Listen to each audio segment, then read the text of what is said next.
dele, porque, Daniel, você fica à vontade para se apresentar e mais uma vez te agradece, né, a sua colaboração e a gente vai usar esse esquema.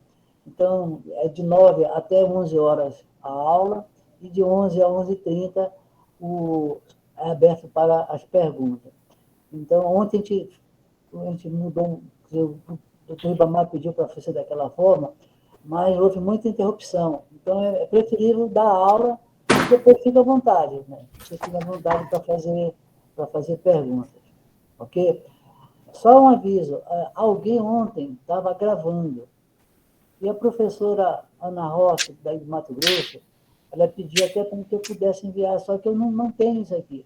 Se alguém está conseguindo gravar, aí faz um favor, disponibiliza para aqueles que não conseguiram assistir. Então, ontem, quem conseguiu gravar a aula, por favor, me informe, que aí a gente encaminha para a professora Ana Rossi, lá do Mato Grosso.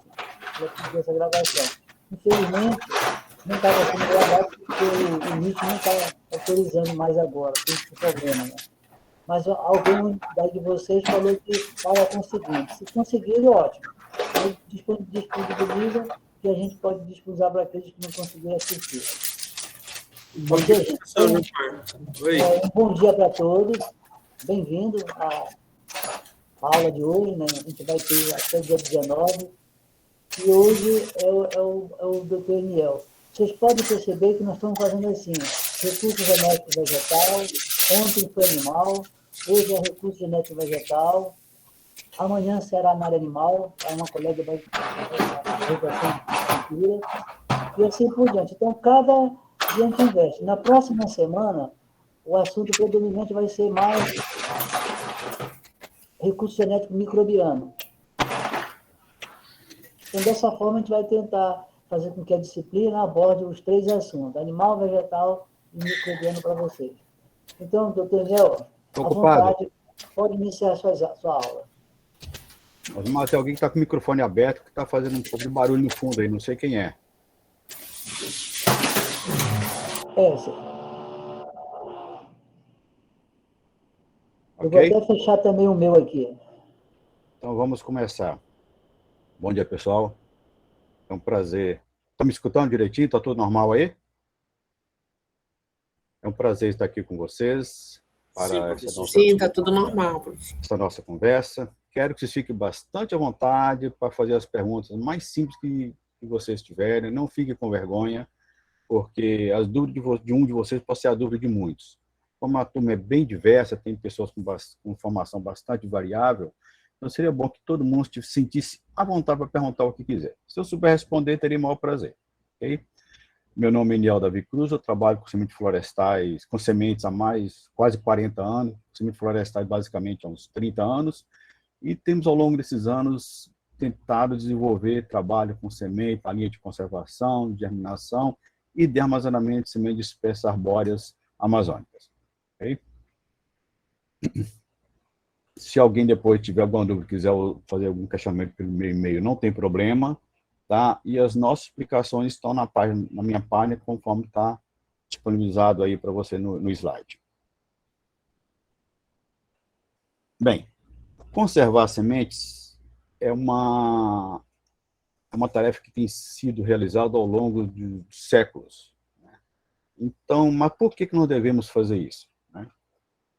A importância é você pensar em conservar a variabilidade genética das espécies. Mas qual a importância de conservar essa variabilidade genética? É pensando nos programas de melhoramento. Se não tiver variabilidade genética, não podemos fazer melhoramento. E também, no caso das florestais, é pensar em disponibilizar semente para recuperação de áreas degradadas, APP, RL, etc. Então, semente envolve tudo isso, desde a parte de melhoramento, dos programas de melhoramento das espécies mais exploradas economicamente, bem como a parte de uso imediato nessas áreas de conservação, recuperação de área degradada, etc. Tal.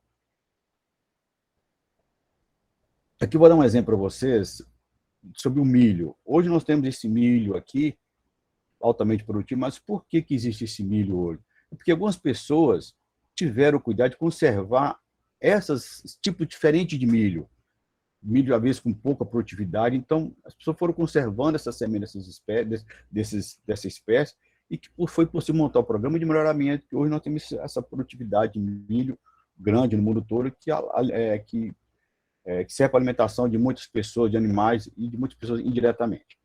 Então, se não tivesse tido cuidado de conservar a semente dessas espécies, a gente não teria condições de ter a produtividade do milho, soja, etc., das espécies hoje. Então, relacionados a grandes culturas, a grande importância com a conservação das espécies são os programas de melhoramento, né? Bem, as espécies podem ser conservadas in situ, basicamente no caso das florestais, e você conserva as espécies em áreas protegidas, né? Mas as vantagens é que essa conservação ela está no sistema onde ela ocorre, então tem todo um programa, tem toda uma vantagem que é manter essa espécie ali. Entretanto, nós temos uma grande dúvida, a certeza dessa conservação, pois essas áreas muitas vezes são invadidas, são exploradas, e a gente não sabe até que ponto está sendo essa conservação.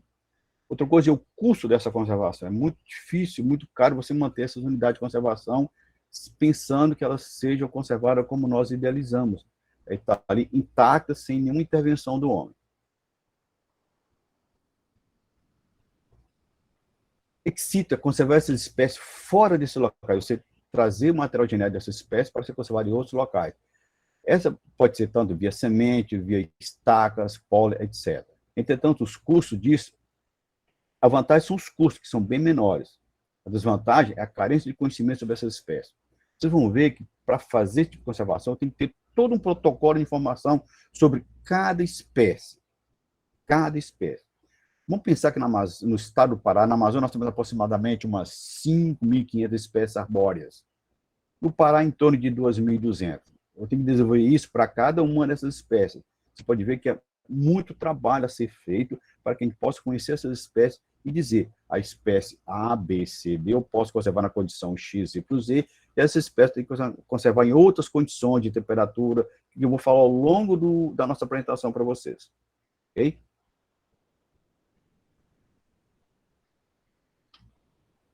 Como que eu faço para trazer as sementes que estão na floresta, vocês estão vendo aqui, né, na copa das árvores fruto, para as condições adequadas de conservação? Tem quais as fases que eu vou percorrer até que eu possa trazer a semente para essa condição aqui e fazer a conservação dela adequadamente, que eu possa ter semente para muitos e muitos anos futuros. Bem, primeiro, a nossa dificuldade é você ter a semente. Começa por aí. Porque no caso das espécies arbóreas, a maioria das sementes são coletadas na copa das árvores, né? Então, onde que eu vou coletar essas sementes? Bem, vai depender da espécie que você vai estudar ou vai conservar. Porque, às vezes, as pessoas pensam que na Amazônia você tem todas as espécies que ocorrem em toda a Amazônia. Não é bem assim. Algumas espécies ocorrem só no Pará, algumas espécies ocorrem em toda a Amazônia, algumas espécies ocorrem só no Amapá e assim por diante. Eu tenho que saber onde cada espécie ocorre. Então, não dá para ser... O primeiro passo é você onde eu vou coletar a semente dessas espécies. Quais as espécies que eu vou trabalhar? É uma, é várias espécies? E como proceder à coleta dessas sementes? Então, tem todo uns passos que eu tenho que seguir até que eu possa ter a semente para fazer minha conservação. Bem, normalmente as sementes são coletadas na copa das árvores. Eu vou escalar as árvores para poder obter a semente. Pode ser com esporas, com rapel ou com peconha. Bem, entretanto, é importante que tenha cuidado com os equipamentos, verificar se a árvore não está podre, limpar a base da árvore para facilitar a coleta dos frutos. Você tem que analisar a subida, qual é a melhor maneira de você subir naquela árvore, né? Que dependendo da árvore, dependendo do escalador, ele pode gostar de um tipo diferente de escala. Uns gostam de usar espora, outros gostam de usar peconha, outros gostam de usar rapel. Então, cada tem que conciliar tudo isso para que eu possa ter sucesso na coleta das sementes. Outra coisa é verificar se tem semente, que às vezes tem apenas os frutos, né? Não tem mais semente. Então, é importante você verificar tudo isso para você não gastar. Às vezes você gastou amanhã para subir numa árvore e chegar lá não ter semente para você coletar. Aqui nós damos um exemplo para você de um uso de rapel, né? Pode ver que a pessoa está aqui na árvore aqui, está pendurada na árvore aqui, com uma corda, por onde ela subiu por essa corda aqui. Pode ver que é uma corda relativamente grossa, e como que eu vou fazer para passar essa corda aqui no tronco da árvore, no galho da árvore, para poder subir? Primeiro eu vou jogar uma corda fina, tipo essas cordas de pescaria com um chumbo na ponta. Eu vou jogar essa corda por aqui. Aqui eu vou passar amarrar nessa corda de nylon uma corda um pouquinho mais grossa, tipo aquelas cordas de farol de estender roupa. Vou puxar de volta. E por último, eu vou passar essa corda aqui e trazer a corda para cá. Porque eu não tenho como jogar essa corda aqui diretamente aqui no galho da árvore, porque é uma corda pesada e eu não teria como fazer isso. E quanto mais alta a árvore, mais difícil é para fazer isso. Quanto mais alta a árvore, vou ter que jogar um chumbo mais pesado. Um chumbo mais pesado, porque senão, se eu jogar um chumbo leve, eu vou conseguir passar por aqui e ele não vai cair até aqui embaixo. Então, não vou ter como puxar. Né? Também, por outro lado, fica mais difícil a pessoa que vai jogar o chumbo com a baladeira acertar o galho da árvore e conseguir passar aqui. Então, tem todo um processo que a gente usa. Por isso que, às vezes, a pessoa prefere mais usar a espora, que ela é um pouco mais rápida, para subir nas árvores. Espora você tem um limite de grossura do tronco da árvore. Se a árvore for muito grossa, nós não temos como fazer isso, porque o cinto não vai passar, não vai dar volta no tronco da árvore. Aqui está subida com peconha. Você vai ver que o funcionário é uma árvore um pouco mais fina, né? Ele está amarrado aqui, não tem risco de cair. Então ele vai dando os passos aqui e vai levantando essa corda com a mão, conforme vocês podem ver aqui. Qual é a desvantagem desse método? Que tem que ser uma árvore mais fina, senão ele não consegue passar a mão no tronco da árvore e ter segurança para subir na árvore. Aqui está o caso da espora que eu falei para vocês. Você vê que ele usa 2 cintos.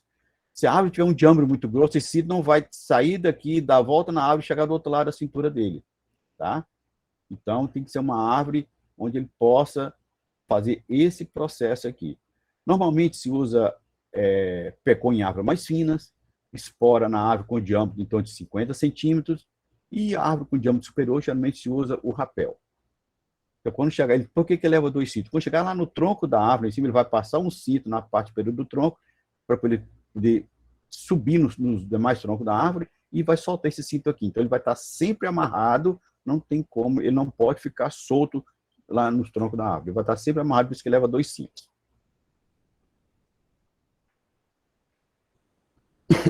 O que eu vou coletar? Bem, geralmente eu vou coletar frutos, tá? Só que às vezes os frutos podem estar, ou na maioria das vezes, está nos galhos das árvores, né?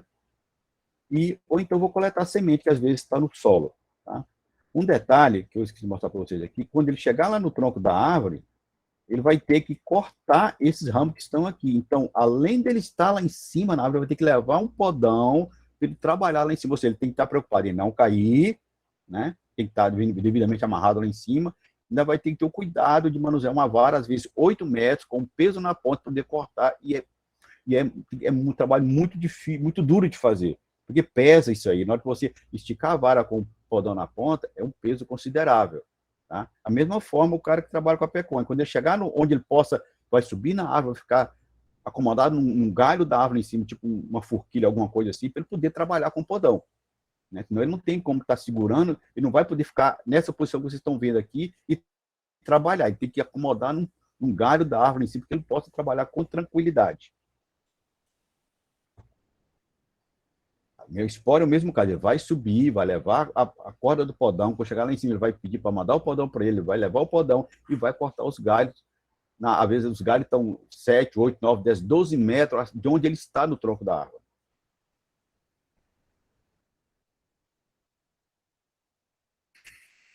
Bem, uma coisa muito importante que você vai fazer coleta de semente é você coletar material botânico para identificar espécies.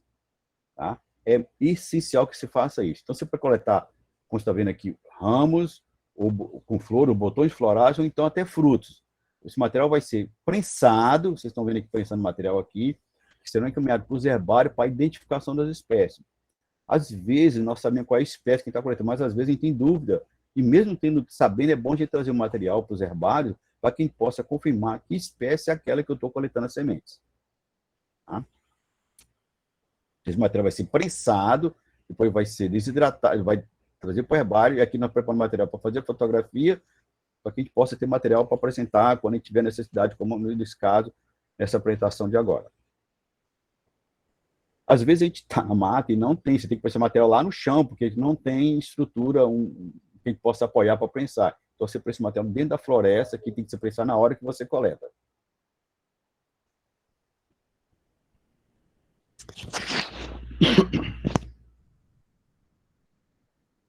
É importante que uma série de informações você seja obtida por ocasião da coleta. O nome científico da espécie, se você não souber, e você vai receber isso quando fizer a identificação da espécie pelos botânicos, né? Não vulgar como é que ela é conhecida naquele local, a latitude, a longitude, descrever o ambiente, se é uma floresta de várzea, se é um igapó, se é uma terra firme, se é um cerrado, se é uma savana, né? A cor do fruto, a cor da flor, se é uma espécie, ela tem algum uso, ela serve para alimentação humana, alimentação da fauna, é uma espécie que interessa madeireiro, né? O DAP, é importante tirar o diâmetro da altura do peito, uma estimativa da altura da árvore, né? Altura total, altura comercial, identificar a amostra. Você vai dar um número para essa amostra que você possa, depois, esse número, você saber que aquilo não representa qual a espécie que você coletou. Tá? Bem, se eu estou fazendo uma coleta, vou ficar alguns dias coletando, e eu coletei frutos no primeiro dia, como eu vou deixar esse fruto? Eu devo deixar esse fruto em local ventilado, não pode ser no sol, uma sombra em local ventilado, porque para que eu possa, quando terminar a minha coleta, levar esses frutos para onde eu vou beneficiá-los. O transporte dos frutos, geralmente, nós temos cuidado de evitar temperaturas elevadas, só as horas mais quentes do dia, né?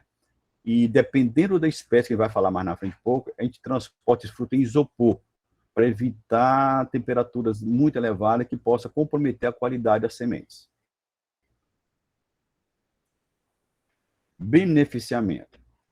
Se o fruto é um fruto seco, o que é um fruto seco? O que é um fruto que não tem polpa ao redor da semente? Tipo assim, cupuaçu. Não é um fruto seco, é um fruto carnoso, que você tem aquela polpa que protege a semente. E aquela polpa tem a sua função, que a gente vai falar mais na frente um pouco. Aqui tem alguns frutos, tipo frutos secos, onde apenas, você pode ver aqui que as sementes não tem polpa, né?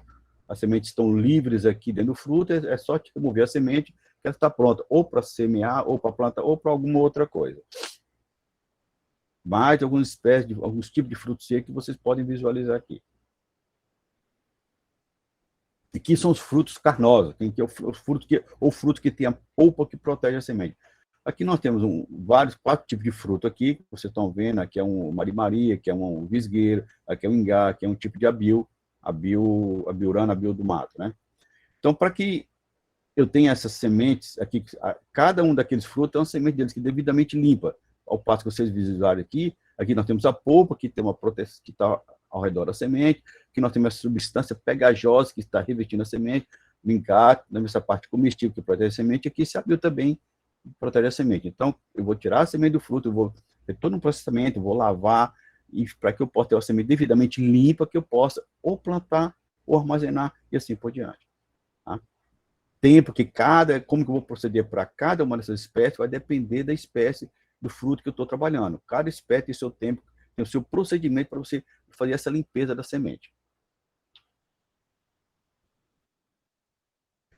Uma ideia que nós temos um tipo de jatobá, que coleta o fruto, eles estão desse jeito aqui. Quando eu retiro a semente do fruto, elas estão desse jeito aqui. Que a semente que eu quero é desse jeito aqui, totalmente limpa, porque se eu deixar a semente com essa estrutura aqui, é uma fonte de contaminação, uma fonte de ataque de fungo, uma fonte que você pode deteriorar a sua semente em função por não ter feito uma limpeza adequada para melhor conservação das sementes.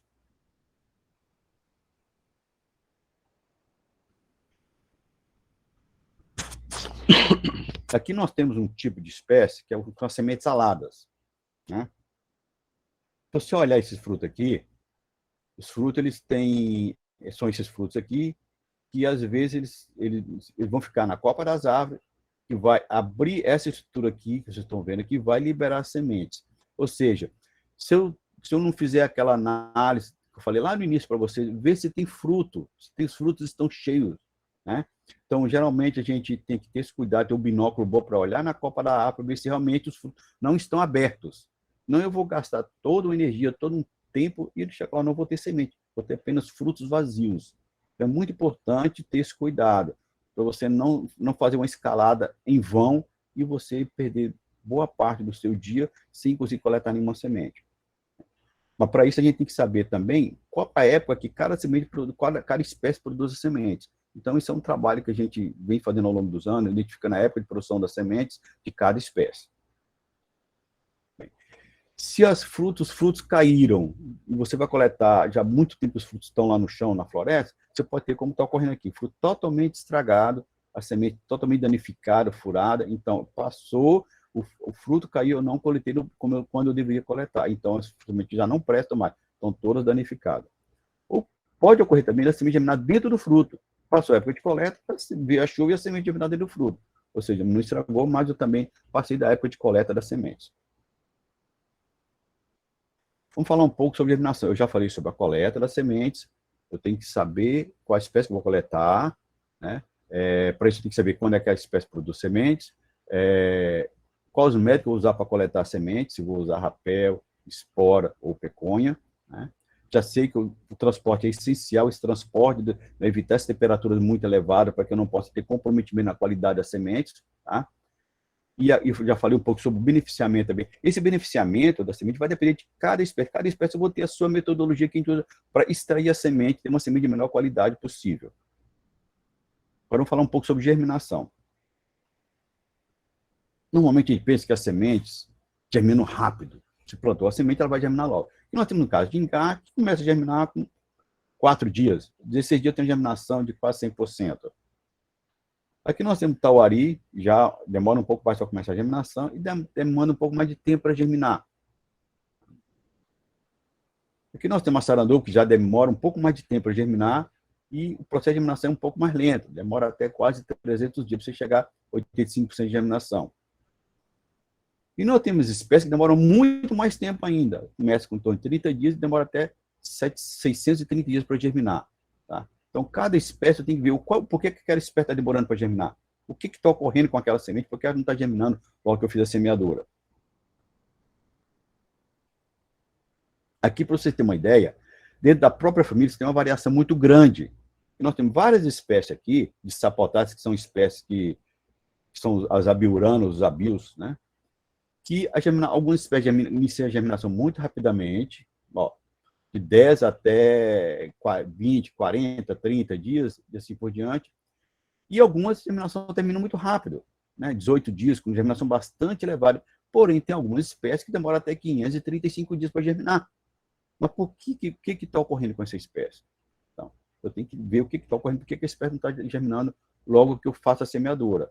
Então, para isso, você tem que pensar em cada espécie, o que está ocorrendo, como é que eu posso fazer para acelerar essa germinação. Tá?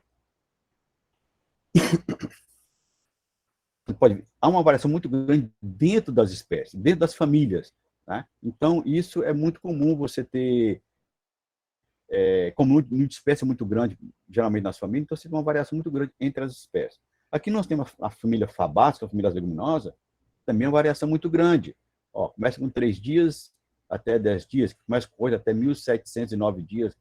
Entretanto, se eu fizer um processo de classificação, eu vou ter de 4 a 8 dias, germinação bastante elevada. E assim por diante. Você pode ver que tem paricá.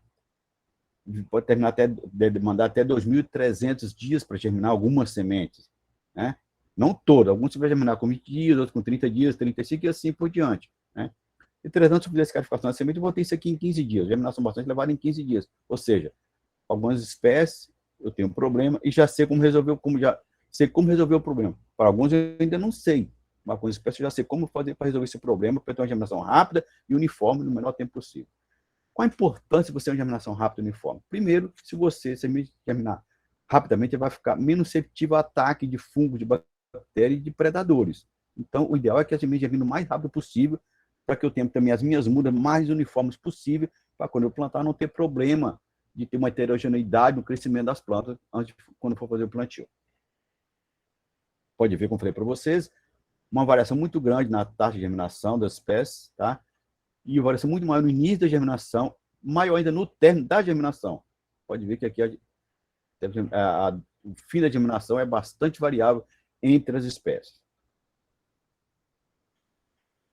Isso ocorre porque geralmente as espécies têm dormência, ou seja, ter até algum problema que está atrapalhando a germinação, que está dificultando a germinação. Então, eu tenho que ver que problema é esse e como é que eu vou resolver esse problema da germinação da semente. Pode ver que para conservar a semente, que é o nosso tio da nossa palestra, eu tenho que ter uma semente que eu saiba como que eu vou fazer para aquela semente germinar. A semente, como se eu servir, ela tem que estar viva quando eu estiver armazenando, estiver conservando. Não adianta conservar uma semente que não esteja viva, né? Porque aí não vai ter sentido. Eu estou conservando grão e não semente. Bem, então a semente tem algum tipo de dormência que eu preciso saber que tipo de dormência é e como que eu vou fazer para resolver o problema da dormência. Então, dormência é um fenômeno pelo qual a semente deixa de germinar, embora ela tenha todas as condições que permitem ela germinar, mas ela não vai germinar. Tá? Então, por que isso ocorre? Tá? Então, vamos seguir um pouco em frente aqui. A dormência é boa ou é ruim? Isso é uma pergunta que eu faço para vocês. Vamos analisar do ponto de vista para as espécies cultivadas. Vamos pensar da seguinte maneira. Se nós tivéssemos um caso de dormência em soja, ou em milho, ou em trigo, ou em arroz, ou em cevada, sei lá o que for, nós teríamos dificuldade para ter aquelas plantas todas uniformes por ocasião da colheita. Tá? Então, para a espécie cultivada, é um problema sério, que vou ter, se elas tivessem dormência, nós teríamos uma germinação baixa e desuniforme, né? E a semente estaria exposta a condições, como eu já falei para você, e essa heterogeneidade nas plantas me dificultaria um pouco a colheita. Talvez essas culturas, quando elas começaram a ser domesticadas, elas tivessem esse problema, mas os programas de melhoramento fez com que isso não ocorresse para que as máquinas pudessem fazer a colheita na época certa, sem problema de heterogeneidade. A espécie silvestre é importante. Bem, se nós analisarmos que essa eliminação vai ocorrer quando as condições favoráveis, temperatura, luz, umidade, né, isso vai, se a germinação é heterogênea, a espécie silvestre vai assegurar a sobrevivência das espécies. Vão na floresta, a planta produz semente, uma semente germinou uma semana depois. Aí veio um predador e comeu aquela planta. Mas, se ela tem dormência, outras espécies vão germinar ao longo de um determinado período. Algumas espécies até 7 anos, 8 anos. Então, essa germinação distribuída ao longo do tempo vai assegurar a sobrevivência das espécies. Tá? Então, por isso que, para a espécie silvestre, essa heterogeneidade ocorre, mas visando a sobrevivência das espécies no ambiente em que elas ocorrem. Então, com relação à dormência, há alguns estudos que dizem que nas espécies tropicais, 39% das espécies apresentam dormência. Esses dados são baseados basicamente nas espécies da Ásia, visto que as espécies amazônicas não têm muita informação sobre as espécies que aqui ocorrem. Tá? Nas regiões quentes e desérticas, 82%, nas regiões frias, né, a taxa de dormência é maior. Por que isso ocorre? Nas regiões tropicais, nós temos um ambiente onde não tem muita variação. Então, as plantas não tiveram necessidade de evoluir para adaptar algum estresse ambiental que possa ocorrer. Se você pegar as regiões quentes, você tem uma oscilação na temperatura muito alta, e se a semente germinar naquela época, você pode ter problema para a sobrevivência das plântulas. Então, as plantas desenvolveram essa dormência para se assegurar que nessa época a semente não germine e esperar uma época mais adequada para que ocorra a germinação da semente. Nas regiões frias, o mesmo problema. Se uma espécie não se for muito adaptada, a planta vai adaptar ao frio, então a planta vai esperar que aquele frio passe um pouco para que ela possa germinar na época mais adequada para a sobrevivência da plântula. Tá?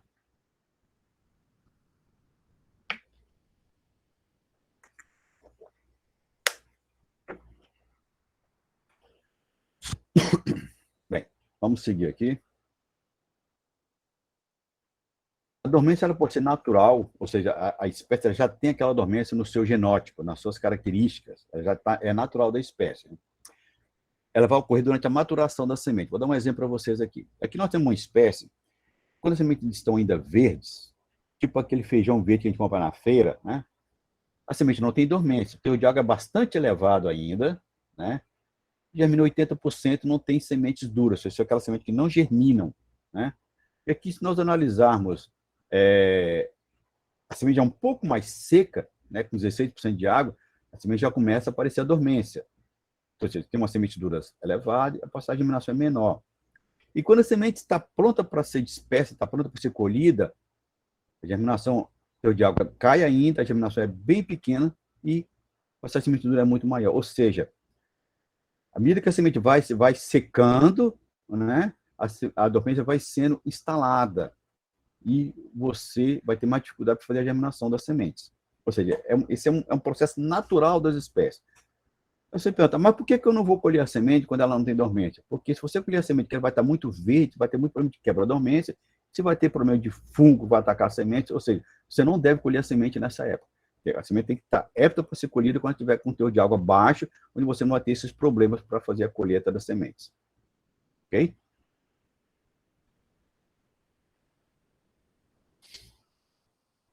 Como eu falei para você, a dormência é um bloqueio do processo germinativo da semente, faz com que a semente não germine, né? E geralmente ocorre em permeabilidade do tegumento à água e a gás, principalmente de água. São produtos, são componentes químicos que existem no tegumento da semente que dificultam essa entrada de água na semente para que ela possa iniciar o processo de germinação. E essa é conhecida como sementes duras, conforme eu já falei lá atrás para vocês. Esse é o mais comumente que ocorre nas leguminosas, ou seja, o tegumento é duro e dificulta a entrada de água, consequentemente vai afetar o processo germinativo das sementes. Tá? Normalmente, para me resolver esse problema, eu vou fazer escarificação, sendo escarificação de superfície abrasiva, tipo assim, um esmeril, uma lixa, um corte, um pequeno corte no tegumento da semente. Isso vai fazer com que a semente possa iniciar o processo germinativo, né? Eu posso usar várias coisas para fazer isso aí, tá? É muito eficiente nas leguminosas. Entretanto, para fazer isso, eu tenho que evitar aquela região da micrópia onde vai sair a radícula. Então, eu não posso causar danos ali, posso ficar na lateral da semente, ou na região oposta à micrópia, dependendo da espécie, tá? E eu vou ter sucesso na germinação. Basta você provocar uma ranhura no tegumento da semente, aquela ranhura vai fazer com que a água possa penetrar, vai iniciar o processo de germinação. Aqui eu vou dar um exemplo para você de uma espécie que demora para germinar, em condições sem nenhum processo que eu possa fazer, que eu tenha feito para acelerar a germinação da semente. Ela começa com 12 dias e vai demandar até 464 dias para germinar algumas sementes. E a germinação você pode ver que ainda não está muito elevado, 60% com 400 dias, ou seja, mais de um ano que algumas sementes demandaram para germinar. Entretanto, se eu fizer a escarificação da semente, aqui botando um exemplo para vocês,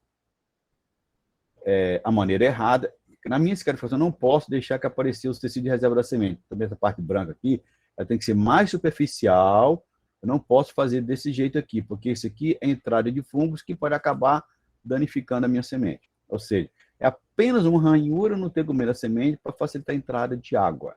E essa entrada de água vai iniciar as atividades metabólicas que vai fazer com que a semente germine. Aqui dando um exemplo para vocês dessa espécie que a testemunha, ou seja, não quebrei a dormência, germinação 5%.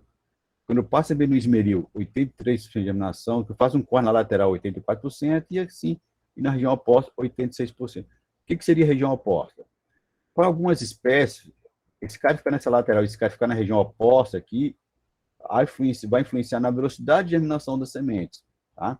Essa é a região da micróbio que eu tenho que evitar qualquer tipo de dano, que aqui é que vai sair a radícula. Tá? Alguns eu posso ficar na lateral, outro posso ficar na região oposta. Aqui nós temos o caso de Paricá, né, onde eu vou, se pneu escarificada germina muito pouco, no esmeril germina bastante elevada, e na lixa também a germinação bastante elevada. A vantagem quando você faz escarificação, em superfície abrasiva, é um método prático, baixo custo. A desvantagem é o rendimento. Você tem que fazer semente por semente. Isso é bastante oneroso, né? Então, quando se trata de experimentos, isso é relativamente fácil de fazer, mas quando se trata de grande quantidade de semente, tem que pensar em outros meios para acelerar esse processo, que seja mais prático, mais eficiente. Um dos métodos que usa para escarificar a semente é a escarificação com térmica, que você pode usar micro-ondas ou geralmente calor seco ou calor úmido, né? Entretanto, é eficiente para alguma leguminosa, né? E vai causar essa tensão no tegumento. Se você observar, quando você bota a semente numa água quente, por exemplo, você tira, ela vai estar com tipo umas fendas no tegumento, e isso vai fazer com que a água penetre e vai iniciar o processo de germinação. Essa temperatura da água geralmente varia de 60 a 100 graus centígrados. Pode ver que você tem um intervalo muito grande aí. A qual a temperatura que eu vou usar? Isso é outro problema que a gente vai ter que solucionar. E, além disso, da temperatura da água, o tempo que a semente vai ficar imersa na água. É outro fator que eu tenho que estudar e identificar isso para cada espécie. É um método prático, de baixo custo. A desvantagem é que eu tenho que saber esse rendimento, ou seja, o rendimento não é, você não vai poder ficar grande quantidade de semente, né? Mas é o tempo de exposição da semente e o tempo de exposição da semente na água e a temperatura. São coisas que eu tenho que determinar para cada espécie. Aqui dá uns exemplos para vocês. Aqui. A caça-manjo, eu usando essa escarificação na água, eu usei a temperatura de 100 graus centígrados. Pode ver que quando eu altero o tempo que a semente vai ficar na água, eu tenho uma resposta variável aqui na eficiência do tratamento. Duração 0, germinação 3%, 5 minutos na água, 67% de germinação, 10 minutos, 83%. Eu aumentei o tempo, já começa com a germinação. Se for para 60 minutos, a germinação já caiu quase que a metade. Ou seja, já estou matando algumas sementes. Então, eu tenho que saber a temperatura da água que eu vou deixar a semente e qual é o melhor tempo que a semente vai ficar naquela condição. Então, isso eu tenho que estabelecer antes de fazer a quebra da dormência da semente. Ácido sulfúrico também é um método eficiente, né? Pode ser usado para várias espécies. Qual coisa essa combustão no tegume da semente, facilitando a penetração da água. Entretanto, tem que saber o tempo das sementes, que vão ficar no ácido, e a concentração do ácido. Aqui dá um exemplo para você. Nós temos ácido sulfúrico aqui, PA, né? A semente de paricá que eu vou escarificar, né? Coloquei a semente no ácido, você vê que início, acabei de colocar a semente, eu vou ter que ficar agitando com o bastão frequentemente, não vai ficar uma crosta, vai formar uma crosta em cima da superfície do ácido, e a semente que estão na parte superior talvez não tenha tanto contato com o ácido, por isso que eu tenho que estar mexendo e seguir frequentemente para que eu possa ter uma homogeneização, toda a semente seja submetida às mesmas condições. Ó, já está escarificando a semente aqui, você pode ver que já está mudando a cor do ácido aqui, tá? Aqui já no final do tempo estabelecido para a escarificação, tá? Então, agora eu vou tirar a semente do ácido, vou lavar a semente por 10 minutos, para que eu possa não ficar nenhum resíduo de ácido no tegume da semente e que possa fazer com que a eficiência do meu tratamento não seja a melhor que eu esperava. Tá? Nós temos algumas espécies, né, para vocês verem aqui, e a duração de cada tratamento. Você pode ter de 45 minutos, 30 minutos, 6 a 24 minutos, 10, 20, e assim por diante. Cada espécie tem que saber qual é o melhor tempo que eu vou deixar a semente no ácido para eu poder fazer a escarificação da semente. Vantagem que pode ser utilizado para várias espécies, principalmente para espécies com semente pequena, onde eu tenho dificuldade para escarificar a semente na superfície abrasiva. Então, a gente usa mais ácido quando as sementes são pequenas. Ácido é a última coisa que a gente usa quando vai fazer escarificação de semente.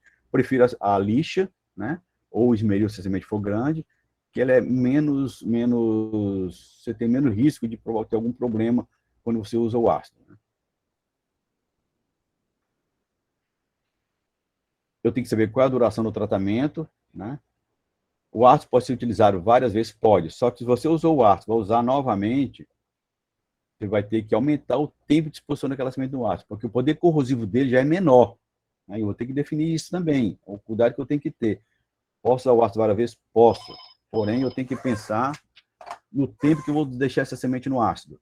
Porque se ele está já usado, eu vou ter que deixar essa semente no ácido para aumentar esse tempo para que ele possa ser mais eficiente. Desvantagem. Risco para o usuário, né, para provocar queimadura, etc. e tal, né? E se você deixar a semente no ácido, você pode danificar o embrião, como ocorre também na água quente, né? Outra dificuldade é a dificuldade de você adquirir o ácido. O ácido fúrico é um produto que não é muito fácil de ser adquirido, né? Então, são algumas empresas só que podem comprar o ácido. Há um controle na aquisição do ácido fúrico. Então, a gente usa ácido fúrico, como falei, para sementes pequenas, ele tem dificuldade de descarificar essa semente.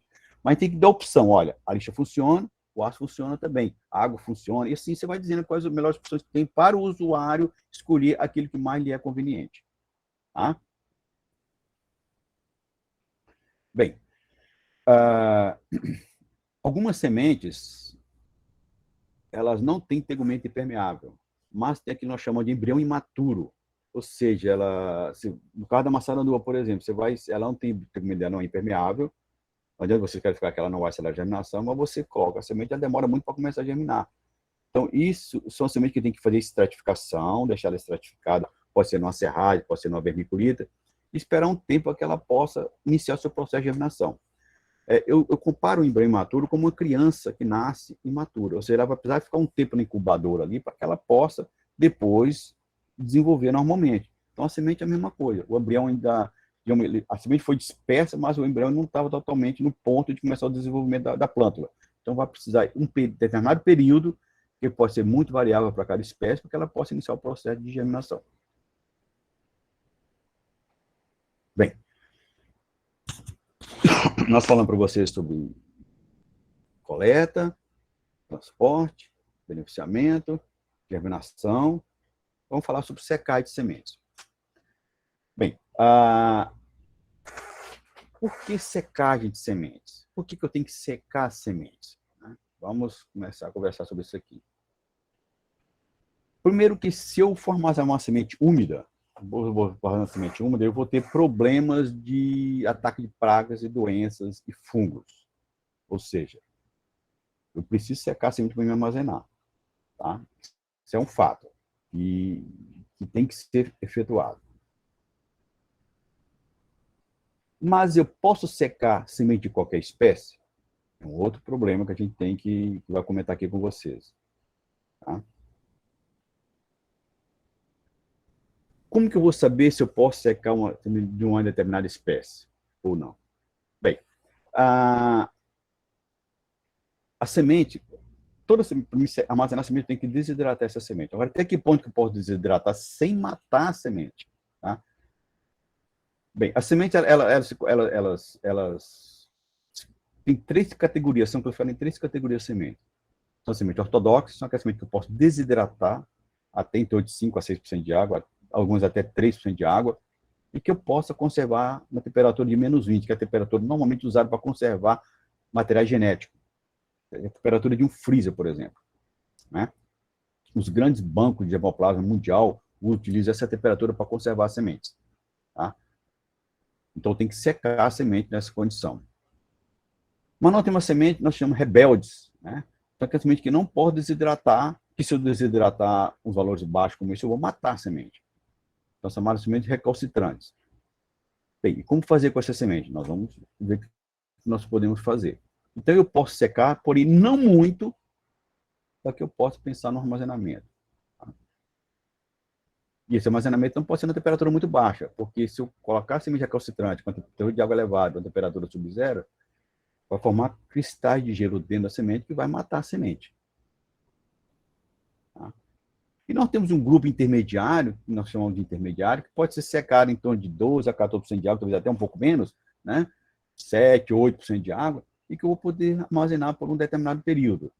Com a temperatura, 12 a 21 graus centígrados, que fala aqui, mas eu tenho que ver essa temperatura para cada espécie. Até que ponto aquela espécie suporta a temperatura para me fazer o armazenamento. Qual a temperatura mais adequada, qual o teor de água, qual a umidade do ambiente que eu vou poder fazer esse armazenamento. Então, nós temos 3 grupos de sementes, a ortodoxa, a recalcitrante e as intermediárias. Bem, aqui um resumo dessa condição para o armazenamento. As sementes ortodoxas eu posso armazenar com baixo teor de água e numa baixa temperatura. As intermediárias, teor de água baixo e numa temperatura elevada. E as recalcitrantes, a temperatura elevada e um teor de água elevado. Tá? Então, é basicamente um básico para diferença das espécies, são essas 3 características. Ok? Bem, umas características entre uma diferenciação bastante prática entre esses grupos é que as ortodoxas ela ocorrem em regiões áridas, clima úmido e clima temperado, né? As reconstruções ocorrem em clima úmido, florestas tropicais e área de mangue, ou seja, a área com teor de água muito elevado, são as regiões onde você tem uma umidade do ambiente muito elevada. Os ortodoxos toleram a secagem e a baixa temperatura. As recalcitrantes não toleram a secagem e tampouco a baixa temperatura. As ortodoxas armazenam por algumas décadas, 50, 10, 20, 30, 40, 50 anos. Recalcitrante por alguns dias ou alguns meses, algumas semanas. Os ortodoxos são sementes pequenas a médias, as recalcitrantes são sementes grandes. Claro que isso aí a gente tem uma variação muito grande entre as espécies. Isso é uma maneira geral que ele está falando para vocês aqui. Os ortodoxos geralmente têm dormência.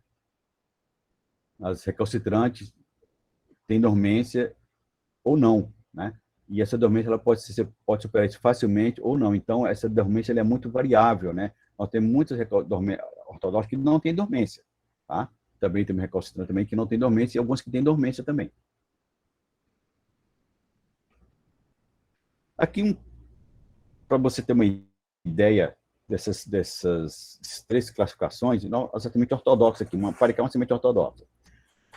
Repare bem, quando esses teores de água, que eu vou comentar com você para os outros grupos, para as intermediárias e para as recalcitrantes. Semente com 11% de água, germina 98%. Eu vou secando a semente aqui até 3,5% de água, a germinação continua elevada. É uma semente que eu vou poder armazenar essa semente por vários anos sem ter problema, porque ela suporta a baixa temperatura e o baixo teor de água. É como se a semente ficasse hibernada, ela vai ficar ali quieta e não vai iniciar o processo de germinação. A atividade metabólica dela é muito baixa, ou seja, está quase que hibernada. Aqui nós temos semente de ingá. Você vê que o paricá, eu falei para você lá atrás, 11% de água. Ó, comecei com 11% de água, a gente foi disperso com esse teor de água aqui. O ingá com 56% de água. Olha, quase 5 vezes mais. Germinação 93%. Eu reduzo o teor de água para 42,9%, a germinação continua elevada. 40% de água, elevada. Para 26% de germinação já caiu muito. Tá? E com 17% de água, a germinação da semente foi zero aqui. Ó. Todas as sementes estavam mortas.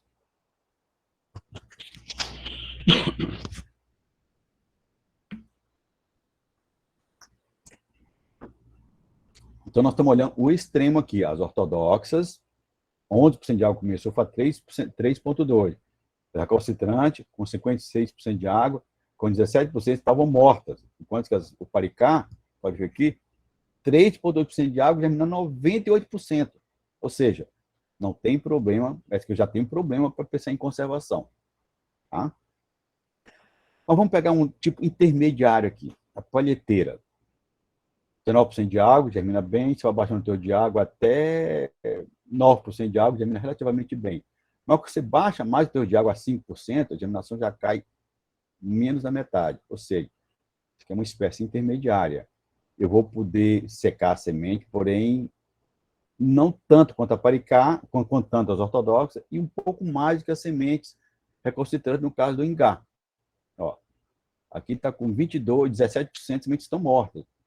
Aqui com 5% está germinando alguma coisa. Tá? Menos que o paricá, porém mais que o ingá. Ou seja, é que é uma espécie de comportamento intermediário no armazenamento. Tá? Então, eu tenho os três grupos, as ortodoxas, os recalcitrantes, que são os opostos, né? Um eu posso secar muito e armazenar em baixa temperatura, outro eu não posso secar muito e armazenar em alta temperatura. E temos esse intermediário que eu posso secar um pouco mais do que um pouco menos que o paricá e um pouco mais que o ingá, né? E armazenar na temperatura intermediária tanto da ortodoxa, que é o paricá, como a recalcitrante, que é o ingá. Ok? Bem, aqui eu pergunto para vocês.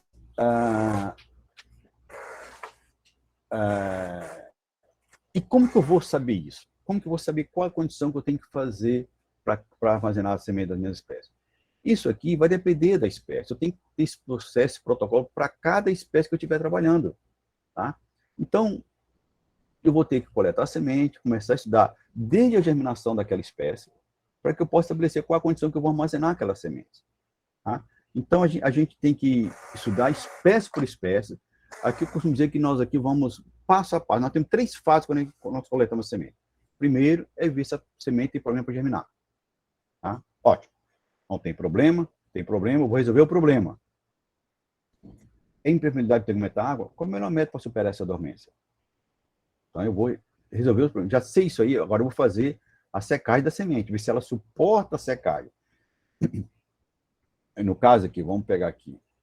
A semente chegou, eu vou fazer essa secagem. Eu já sei resolver o problema de germinação, né? Já sei que ela germina. Se o teor de água inicial dela for um teor de água baixo, como esse aqui, em torno de 17%, 18%, 20%, eu já tenho indicado que aquela espécie não deve ter semente recalcitrante, deve ser intermediária ou ortodoxa, porque a semente recalcitrante, o teor de água dela, por ocasião da dispersão, é muito elevado, em torno de mais de 40%. Enquanto que se o teor de água na dispersão é em torno de 20%, já é um indicativo que aquela espécie não é uma espécie recalcitrante, é uma espécie intermediária ou recalcitrante. Às vezes as pessoas coletam a semente e lavam e colocam no sol. Se você não conhece a semente, não faça isso. Se você quer ter muda, a melhor coisa, coletou a semente, não conhece, coloca para germinar. Se for um fruto carnoso, tipo a bio, a maçaranduba, o ingá, coloque para germinar logo que você tirar a semente do fruto. Limpou a semente, tirou o polvo que se tiver, coloque logo para germinar. Senão, você vai matar a sua semente. Se você não fizer isso, você vai perder a semente.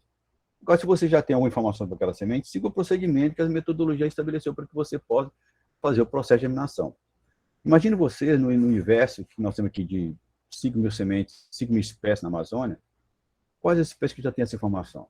Quais as espécies que eu vou pensar em conservar a longo prazo? Nós temos aqui Paricá há 11 anos congelado, germinação muito boa, tá? Germinação acima de 90%. Nós temos Jatobá, germinação com 6 anos, germinação de 80 e pouco por cento. Nós temos Favarara, germinação, mesma coisa. Nós temos Mogno, com 5 anos de germinação também elevada, acima de 80%. Né? E nós continuamos monitorando a germinação de semente dessas espécies. Ou seja, eu já fiz as curvas de secagem, já sei que ela não tem problema para germinar, já resolvi o problema da germinação, agora eu estou tentando resolver o problema do armazenamento, que é deixando a semente lá e monitorando a germinação periodicamente. Eu faço avaliação a cada ano. Né? Então, nós estamos monitorando essas espécies e já com outras espécies começando a fazer esse mesmo processo, para que eu possa pensar em conservar essa semente a longo prazo. Eu já sei que algumas espécies eu já posso conservar nessa condição de sub-zero, que é a temperatura mais recomendável para a conservação de sementes. Tá? Então, eu tenho que desenvolver esse processo para cada espécie. Ou seja, eu tenho que pensar na coleta, quando eu vou coletar, onde eu vou coletar, né? No transporte, no beneficiamento, na germinação, na secagem, para depois pensar na conservação. Ou seja, para me conservar, eu tenho que estudar tudo isso para que eu possa ter sucesso na minha conservação. Tem espécies que não tem jeito, vai ter que conservar as árvores na floresta, as recalcitrantes vão ter que pensar em conservar as árvores na floresta, porque não dá para você conservar isso a longo prazo. Tá? Mas você pode conservar por algumas semanas, no máximo alguns meses, você consegue manter a germinação dessa semente. Tá? Então, pensando nisso, nós temos que ver como é que nós vamos fazer para conservar essa semente. Tá? Quais espécies nós já temos essas informações? Ó, espécie ortodoxa: Paricá, Fava-tanã, Favarara, Gilim vermelho, Timborana, Fava timboril, pau preto, mogno, visgueira, amarelão. Essas espécies aqui, eu já sei que eu posso conservar a semente a longo prazo. Quanto tempo? Não sei. Algumas nós já temos informação. Algumas eu vou ter que fazer o experimento para monitorar isso. Qual a grande dificuldade? Ter semente. A grande dificuldade de trabalhar com semente é ter semente. Peça arbórea é ter semente.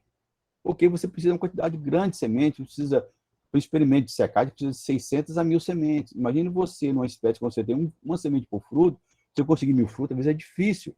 Então, a grande dificuldade é você ter a semente. Além da dificuldade da quantidade de semente, a dificuldade para você conseguir pessoa para escalar as árvores, para subir nas árvores. Então, essa dificuldade ela vai somando a dificuldade de você saber onde a espécie ocorre, a época de produção de sementes, qual a maneira de você coletar essa semente, né? A quantidade de semente que você vai precisar. Então, juntando todos esses fatores, a gente tem uma série de coisas que tem que ser superada para você definir como você vai conservar essas sementes. Tá? Então, todo esse processo ele é muito, muito lento, porque tem várias etapas que você tem que seguir. Tá bom? Espécie intermediária. Cumaru, tauari, cuúba e palheteira. Por quanto tempo eu consigo armazenar a semente? Não sei. Eu sei porque a semente intermediária nós já fizemos uma curva de secagem e a germinação foi um sucesso num determinado teor de água. Agora, qual tempo que eu vou conservar a semente? Eu vou ter que fazer isso. Eu não sei dizer ainda se vai ser alguns meses ou alguns anos. Tá? Então, eu vou ter que ver como é que o próximo passo para essa espécie aqui é determinar isso aí. Tá bom? Espécie recalcitrante. Cupuaçu, castanha do Brasil, maçaranduba, acapu, pau-pombo, puxuri, são espécies intermediárias. Ou seja, são sementes de vida curta. Né? E que assim que as sementes são dispersas, a maioria delas estão prontas para originar plantas que serão novos indivíduos que irão desenvolver na floresta. Tá? Eu preparei essa palestra, gente. Esse seria o tema que eu queria abordar para vocês. E eu gostaria que a gente discutisse bastante, vou ter bastante tempo para conversar sobre tudo que nós falamos aqui. Tá? Essa é a minha apresentação, seria isso aí, né? Para que a gente possa ter bastante tempo para discutir. Tá bom? Como eu falei para vocês, para as espécies com sementes que apresentam comportamento intermediário recalcitrante, no armazenamento, avaliar o tempo e a temperatura de armazenamento são essenciais para você manter a qualidade fisiológica dessas sementes. Tá? Como eu falei, isso eu tenho que fazer para cada espécie, não dá para você generalizar. Cada espécie vai ser o seu tempo e a sua temperatura para conservação. Ok? Bem, é isso que eu queria dizer para vocês lá. E estamos prontos para ouvir as perguntas e os questionamentos. Vamos aproveitar esse tempo que a gente tem para te conversar bastante sobre isso. Tá bom? Obrigado. Essa é a Osmar que eu tinha para apresentar. Ok, pessoal. Então, hoje a gente tem, aí em vez de ser 30 minutos, mais de 30 minutos para vocês questionarem, fazerem perguntas. Como o doutor Nil já falou, qualquer coisa que ele não responder, ele deixou já o e-mail dele aí, depois vocês podem também fazer contato. Mas fique à vontade agora e entre, é interessante fazer não perguntas, mas até fazer tipo um debate, o que é que vocês acham. Uma coisa interessante, as lanadas com semente, é aquele estudo que eu falei logo na primeira aula que a gente deu sobre o estudo de fenologia. Por que é importante? O doutor Niel mostrou agora. Se você sabe a fenologia, você tem que saber a época adequada para poder fazer, por exemplo, uma coleta. Se sair do seu município e para um outro, uma outra região, sem saber a época adequada, você não vai conseguir fazer as coletas direitinho. Mas então agora fique à vontade, doutor Niel, pode ficar à vontade e fazer então as perguntas.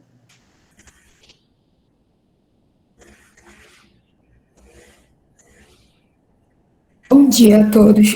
Bom dia, professor. Bom dia. Muito legal sua palestra. Eu tenho uma dúvida. Talvez seja um pouco boba, mas ela me surgiu agora. Não fique com vergonha. Eu falei para você no início, por favor, pergunte o que vocês quiserem. Não tenham vergonha, gente. Tá? Talvez a sua dúvida que você acha boa pode ser para outro também. Eu queria que todos vocês perguntassem, as perguntas mais simples que vocês tiverem, faça a pergunta, não fique com vergonha, tá? Tudo bem. Ainda há pouco o senhor falou que, às vezes, para fazer um estudo, precisa de cerca de 1.000 sementes por aí. A minha primeira dúvida provavelmente, essas sementes elas vão ser coletadas de indivíduos de várias localidades. E aí eu queria saber se o tempo de germinação ele pode ser influenciado pelo local de coleta. Pode ser influenciado, não só pelo local de coleta, como pela matriz. Nós temos um trabalho com taxi aqui, por exemplo, que nós testamos, é uma espécie que tem dormência.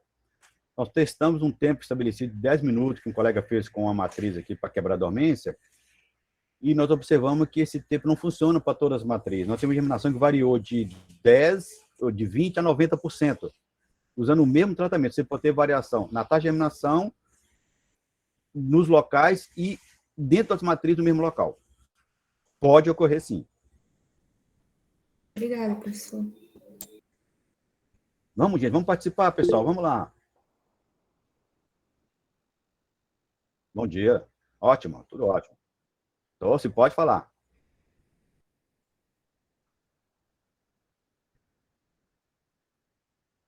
Ah,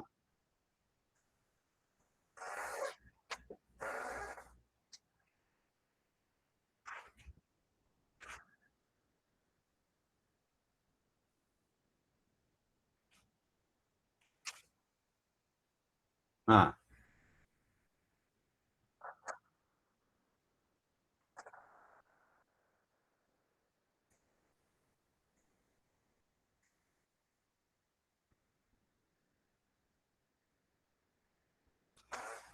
Depende da espécie, né? Vamos, que espécie, por exemplo?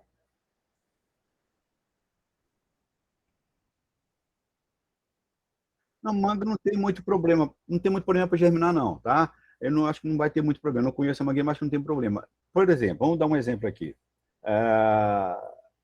Policar, você pode usar esmeril que ele vai germinar rápido, tá? Se você vê o nosso trabalho, se você acessando a minha página na internet, lá tem vários trabalhos, acho que não me engano, umas 50 espécies sobre germinação de umas 50 espécies. Lá tem algumas espécies que nós usamos ácido fúrico, usamos esmeril, outras espécies nós não usamos nada. Então, você pode ter uma ideia lá de cada espécie, como é que eu faço para proceder a germinação, tá? Agora, a maioria da semente recalcitrante, por exemplo, cupuaçu não tem problema para germinar, bacuri, germinar não tem problema. O problema do bacuri é você lançar a parte aérea, lançar a raiz, lança 15, 20 dias, enfim, cada espécie, dependendo da espécie, você vai ter as suas dificuldades, você vai ter que superar, né? Porque as nossas espécies aqui, como elas são tudo nativas, não passam nenhum processo de domesticação, então você tem que conhecer cada espécie individualmente para que você possa definir qual a melhor estratégia para fazer essa germinação das sementes, tá? Vai depender de cada espécie. A espécie que tem dormência, tegumento permeável, leguminosa, por exemplo, geralmente você vai ter que usar, que tiver dormência, uma escarificação no esmeril, numa lixa, resolve o problema, tá? Agora, outras espécies tem que ver como é que você pode fazer isso aí. Água quente pode testar, enfim. Agora, testar água quente, saber qual a temperatura da água, qual é o tempo que você vai ficar na água. Vai usar um ácido? Mesma coisa. Qual é o ácido que eu vou usar? É um ácido concentrado, é um ácido diluído? Qual tempo vai ficar no ácido? Enfim, tudo isso eu tenho que ver para cada espécie. Não dá para você generalizar qual espécie que eu quero fazer. Alguns já tem o protocolo, outros eu não tenho, que eu vou ter que desenvolver ainda, tá?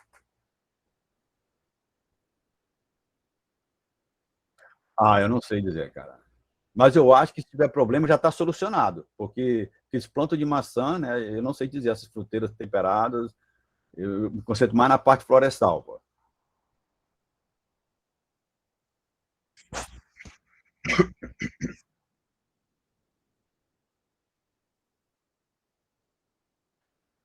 O problema de maçã é que ela precisa de tantas horas de frio para frutificar, além do problema de talvez ser necessário outra planta para fazer polinização cruzada. Não sei te dizer. Tá? Pois é, ela precisa de tantas horas de frio, não sei quantas horas, para frutificar. Tá? Nada. O Evaldo e em seguida o Rafael. Bom dia, professor. Parabéns pela palestra, né? Pela aula, na verdade.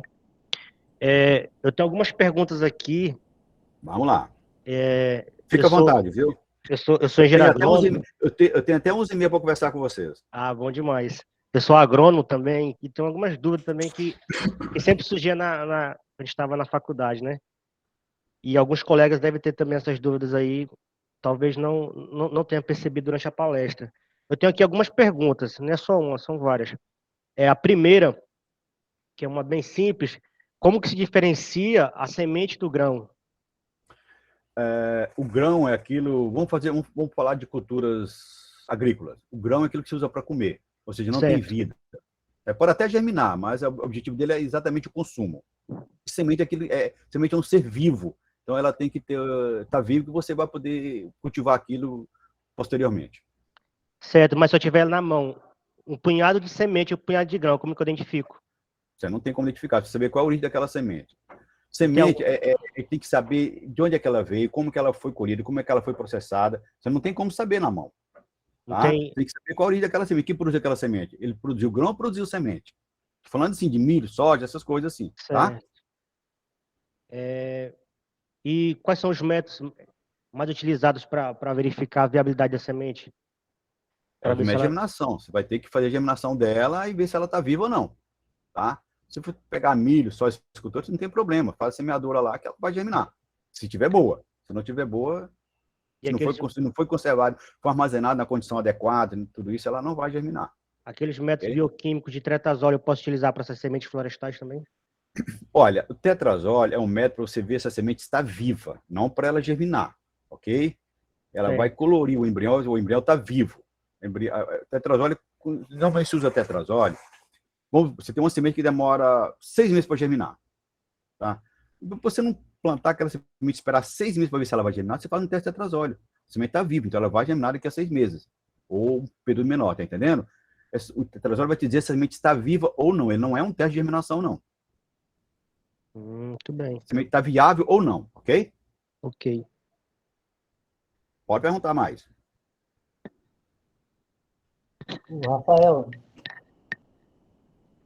Bom, Diga, pode perguntar. bom dia, doutor Niel, tudo bom? Bom dia. Meus parabéns pela sua excelente palestra, uma excelente aula também, não deixa de ser uma aula.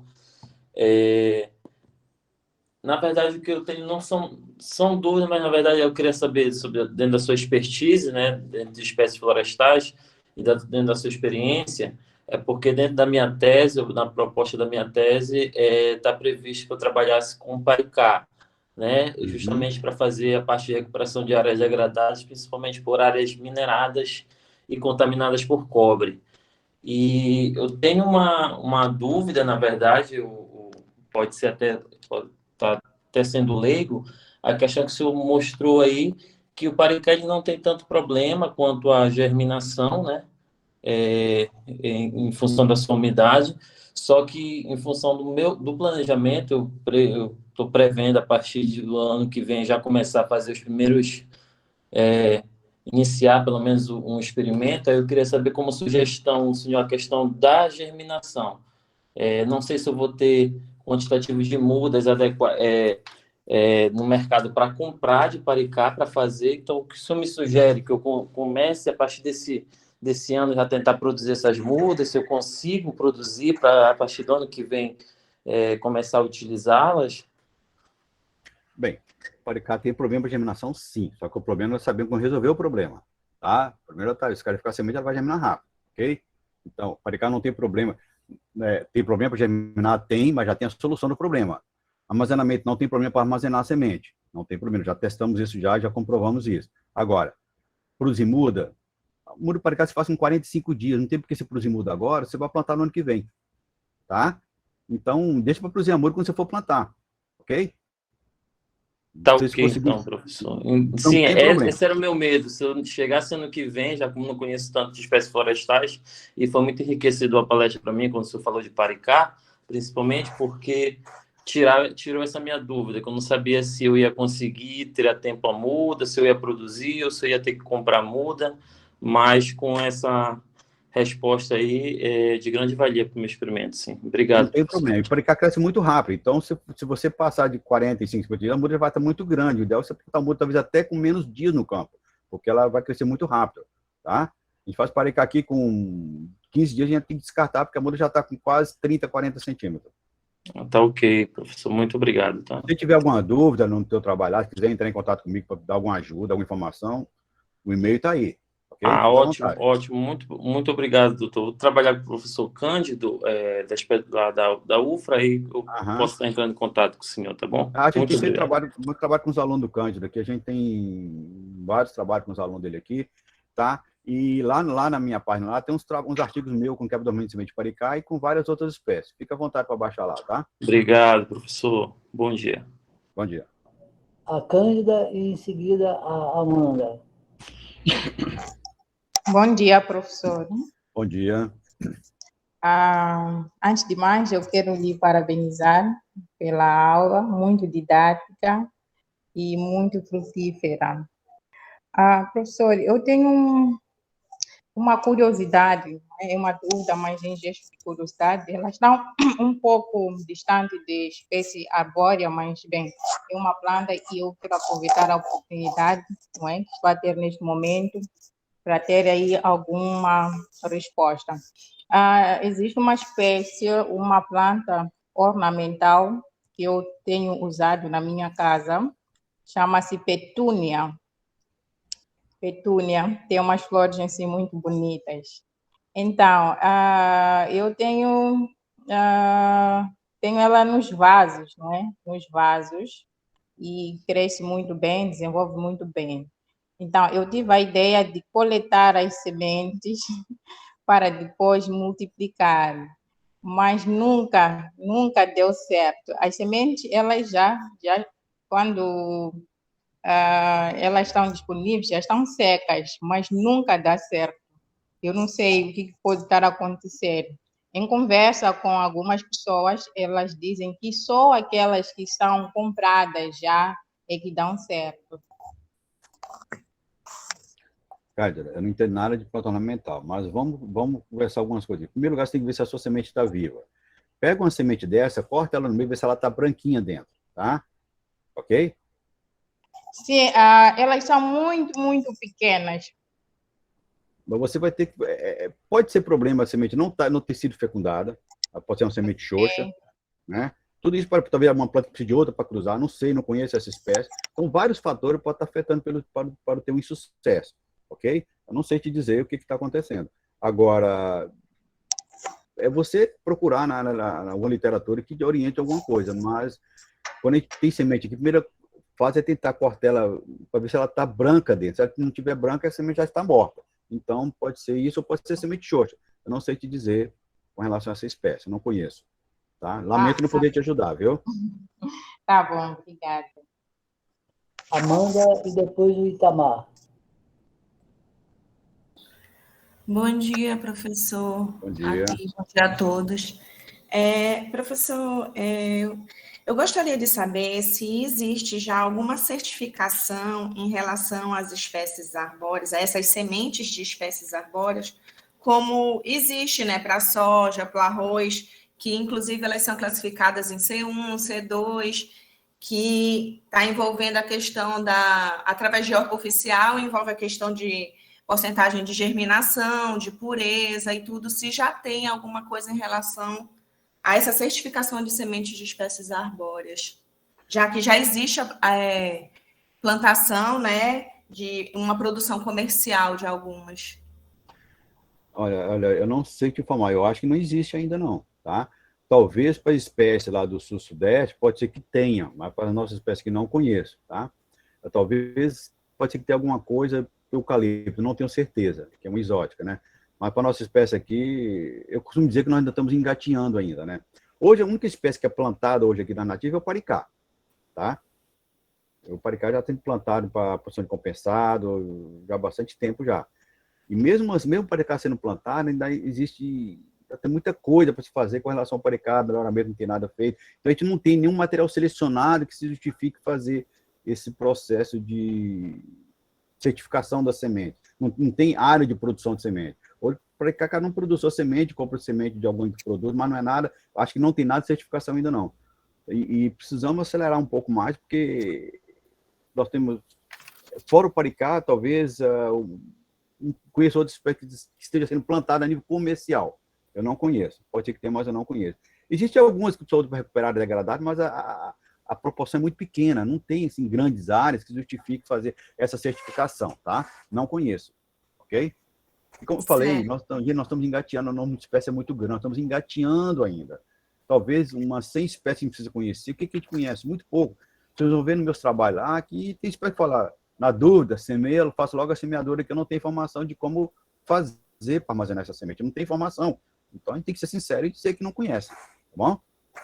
Certo. Professor, outra pergunta é em relação aos tipos de coleta, né? Que existem, o senhor falou alguns métodos, e eu queria que o senhor falasse em relação àqueles coletores suspensos que são feitos, claro que para espécies que produzem sementes aladas, ele não cabe, né?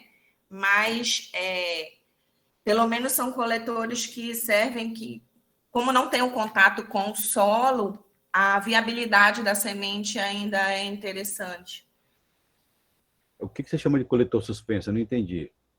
Os coletores suspensos, geralmente eles são instalados próximo às árvores, né, as quais têm a intenção de coletar, e eles têm uma tela, são de madeira, com fundo de tela e tudo. Bem, o que a gente faz é o seguinte: da vez que quando a semente atinge a maturidade fisiológica, ela pode ser coletada antes da dispersão. No caso do tauari, por exemplo, que aquele fruto parece um cachimbo que eu mostrei para vocês, deixa eu ver se eu consigo chegar nele aqui. Só um instantinho, tá? Deixa eu voltar aqui na minha apresentação aqui para mostrar para vocês. Isso não... A gente vai trabalhando, vai adquirindo experiência e vai vendo como é que a gente pode resolver esses problemas, né? O que a gente faz? A gente coleta ele ainda quando ele está começando a abrir.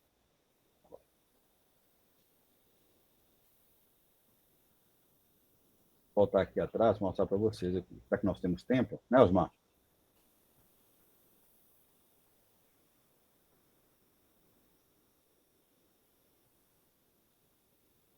Ó, aqui está o tauari. Quando o fruto está formado, que já está nessa tonalidade, a gente coleta o fruto e deixa o fruto no ambiente ventilado. Ele vai desidratar, vai secar e vai abrir. Tá vendo? Vai começar a soltar. Isso aqui vai abrir. Quando ele está na floresta, isso aqui cai lá na floresta, como está vendo aqui, ó. Isso aqui vai soltar. Estão vendo eu botar o mouse para vocês? Esse opéculo vai abrir e a semente que estão aderida nessa parte aqui vai sair, vai ser dispersa pelo vento. Então, ele coleta o fruto antes da abertura dele. Tá? Como a gente não tem esse coletor suspenso, a gente coleta o fruto antes da abertura. E às vezes a árvore é muito larga, você não tem como botar esse coletor ao redor de toda a árvore. Ok? Timborana é a mesma coisa. Timborana é uma vagem comprida, quando ela está marrom, se você deixar ela secar na árvore, você não vai coletar uma semente, ela vai abrir, semente você dispersa e o fruto vai continuar lá na árvore. Você pode, olha, está cheio de fruto, você abre não tem uma semente. Sapucaia é a mesma coisa. Quando ele já está começando a trincar o opéculo, a gente coleta o fruto, deixa no ambiente natural, que não no ambiente, na sombra, né? Que ele vai secar e vai abrir, a gente retira a semente. É assim que a gente tem feito aqui. Agora, qual é esse ponto? Como eu falei, o fruto está marrom, às vezes chega lá, alguns frutos já abriram, então coleta logo o que tem lá, porque vai estar todo já está madura. A semente já está madura, atingiu a maturidade fisiológica. A partir dali, ela só vai o quê? Secar. E para secar, você pode secar no ambiente, não precisa secar na árvore. Tá? Ok? Deu para ajudar os dois em alguma coisa? Sim, professor, obrigado. Então, fruto alado, a gente tem que ter esse cuidado. Coleta antes da abertura, antes da dispersão da semente. Agora, essas duas espécies, eu tenho experiência com essas duas espécies. Outra espécie eu não sei. Aí teria que ver como é outra espécie para a gente possa dar uma orientação melhor. Tá bom?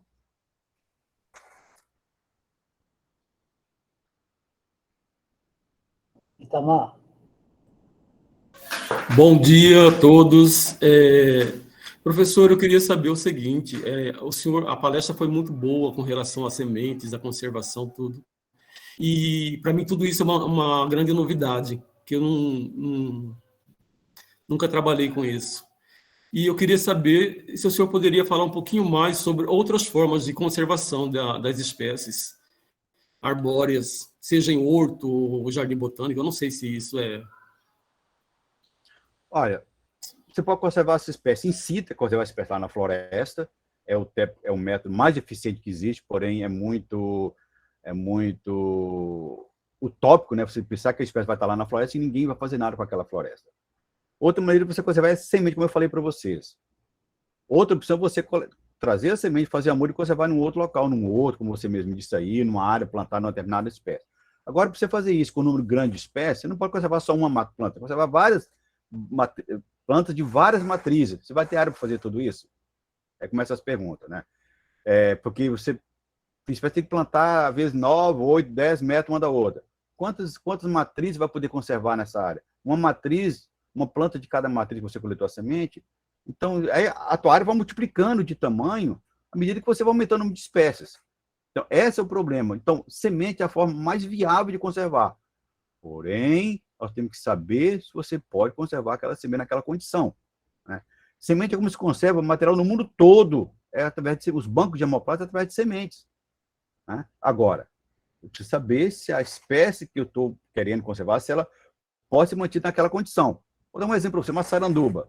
Eu ouvi falar em maçaranduba? Maçaranduba é uma das espécies mais exploradas do estado do Pará. Muito explorada. Agora, eu posso conservar maçaranduba via semente? Não. Eu tenho que pensar em conservar ou plantar algumas matrizes em algum lugar, ou então conservar na floresta. E se eu não fizer isso, a tendência da maçanaduba é desaparecer à medida que a pessoa vai explorando a espécie. Tá? Então, isso para um universo de 50, 100 sementes que eu já estudei. Imagina se eu comparar isso para 2.000, para 5.000 espécies. Tem muita coisa que a gente não conhece. Então, a gente estava... Semente, conservação de semente é a forma mais eficiente. Agora, temos problemas, porque nós não conhecemos a nossa espécie. E nas regiões tropicais, conforme eu falei para vocês, como você não tem essa oscilação de temperatura e umidade relativa do ar durante o ano, nem toda espécie vai poder conservar, porque muitas espécies de semente são recalcitrantes intermediárias. Nesse caso, ou você faz conservação de cultura tecido, você tem que fazer todo um processo de conhecer os protocolos de multiplicação que não tem disponível. Tá? Então, continuo dizendo que conservar semente é a forma mais eficiente. Agora, temos que estudar se é possível fazer conservação via semente. Ok? Respondi. Se tiver mais alguma dúvida, pode continuar a formular a pergunta. Tranquilo. Muito obrigado pela resposta, professor. Obrigado. Deise e depois Amanda. Professor, bom dia. Bom dia. Parabéns pela sua apresentação. E no momento da sua apresentação, falando sobre dormência, eu fiquei me questionando, principalmente quando você perguntou, né, se a dormência seria uma coisa boa ou ruim. Eu acredito que depende da finalidade que estou coletando aquela semente para chegar no meu objetivo. Porque eu acredito assim, que vai que eu esteja coletando uma semente no local longe da área que está o meu suporte, de onde vai ocorrer a conservação, ou até mesmo se eu quero produzir mudas. Então, eu acredito que até o momento de eu utilizar de fato aquela semente, por ela apresentar dormência, ela vai se encontrar viável para a realização do meu trabalho. Então, se eu estiver errada ou pensando errado, consequentemente, a dormência ela vai ter uma relação direta com a viabilidade da semente, certo? Certo, perfeito. Se você... Vamos dar duas espécies extremas aqui. Eu gosto de estar sempre a maçaranduba, porque a maçaranduba é uma das espécies muito exploradas, como eu falei. A maçaranduba, se você coletou o fruto e não semear logo, você vai perder a sua semente. Se você precisar, você está viajando, não pode semear logo, deixa a semente no fruto, não tira a semente do fruto. Só tira a semente do fruto quando você for semear. Okay? E a dormência, se você não vai usar a semente logo, é benéfico você ter a dormência. Né? Agora, algumas espécies, se você tirar do fruto, por mais que ela não tenha dormência, ela não vai germinar logo. Dá para você esperar algum tempo. Um exemplo é pau preto. Pau preto germina com Pseudostigma tocantins. Germina com 4 dias e começa a germinar a semente. E não tem dormência. Mas se você coletou a semente, beneficiou, guardou no ambiente ventilado, espera alguns dias, dá para você esperar alguns dias, até alguns meses. Tá?